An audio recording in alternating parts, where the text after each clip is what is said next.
ሰላም ጤና ይስጥልኝ እንደምን አላችሁ እንደምንሰነበታችሁ ውድ ቻናላችን ቤተሰቦች አዲስ የሆናችሁ ቻናላችንን ሰብስክራይብ በማድረግ የተለያዩ መረጃዎችን እና ሀሳቦችን ወደ እናንተ የምናሸራሽርበት ፔጃችን ነው።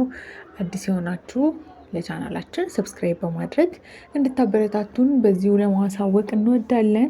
በዚህ ሳምንት ከተሰሙ መረጃዎችና አዳዲስ ዜናዎች መካከል ታላቁ ሀገር አሜሪካ ከዜጎች ውጪ ሀገሬ ላይ እንዲኖሩ አልፈልግም ወይም ደግሞ ቪዛ ከልክያለሁ ያለቻቸውን ወደ 75 ሀገራት አውጥታለች። ከነዛም ከ75 ሀገራት ውስጥ ኢትዮጵያ አንደኛዋ ነች።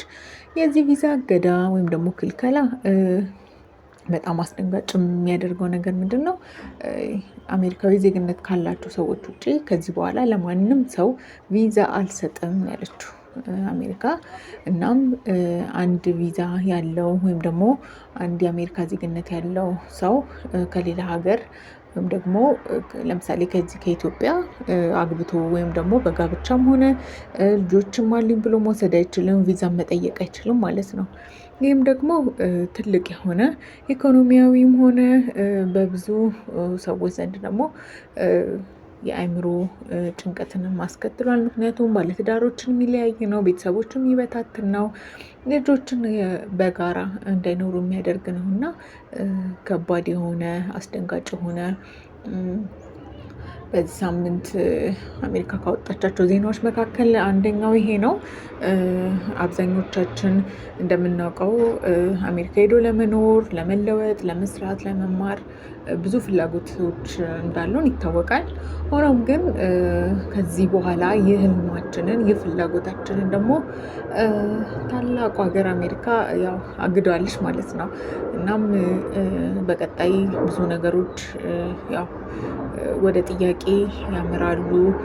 ያለበትን ሁኔታ እንዲጣራ ነገሮች በዚህ እንዳይቀጥሉ የተለያዩ ሀሳቦችና ጥያቄዎች ይነሳሉ ተብሎ ይጠበቃል። ነገር ግን በአሁኑ ሰዓት ላይ በዛው በአሜሪካ ሀገር የሚኖር አንድ የህግ ባለሙያ እንዳሳውቀው ከሆነ ከዚህ በኋላ ኢትዮጵያን ጨምሮ 75 ሀገራት ያው የዚህ ቪዛ እገዳ ክልከላ እንደደረሰባቸው ነው ያሳወቀው። ሆኖም ይህ እገዳ ቤተሰቦችን፣ ልጆችን የሚበታትንና ያው ከፊት ለፊት አደጋ የተጋረጠበት ሀሳብና ውሳኔ ነው ተብሎ እየተጠበቀ ነው።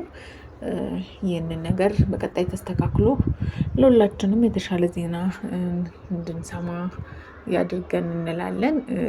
ያው ነገሮች በዚህ ባይቀጥሉና ብዙ ነገሮች ቢስተካከሉ መልካም ነው። ምክንያቱም ለለውጥ፣ ለትምህርት፣ ለእድገት ወደዛች ሀገር ለማምራት እየተጠባበቁ ያሉ ፕሮሰስ ላይ ያሉ ሰዎችም ስላሉ ይህ ለእነሱ በጣም አስደንጋጭና አሳሳቢ ስለሆነ ነገሮች በዚህ ባይቀጥሉ መልካም ነው እንላለን።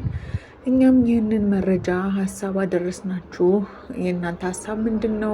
በዚህ መንገድ መሆኑ ምን ያክል ጉዳት አለውስ ብላችሁ ታስባላችሁ?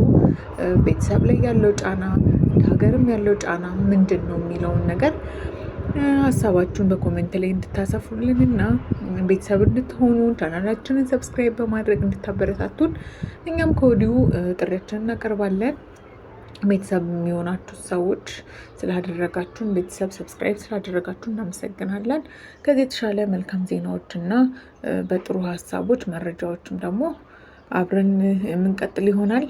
ቤተሰብ ስለሆናችሁን እናመሰግናለን። መልካም ጊዜ ይሁንላችሁ። ሰናይ ጊዜ